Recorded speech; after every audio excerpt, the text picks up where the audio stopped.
It's really hard.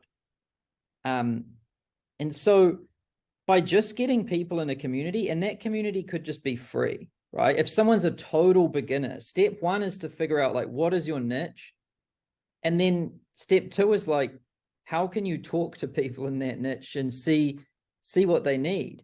And so just getting like 5-10 people into a community for free, and then just starting to interact with them, trying to help them, you'll start to figure out what they want. You can start to create that content piece by piece and see how they react to it. And you can sort of start to build out, enough content in there as you're interacting with these people.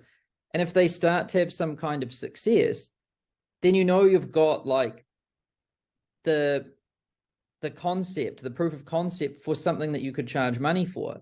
And then you could charge money for the new members that come in. And then you keep making it better. You get more case studies and testimonials.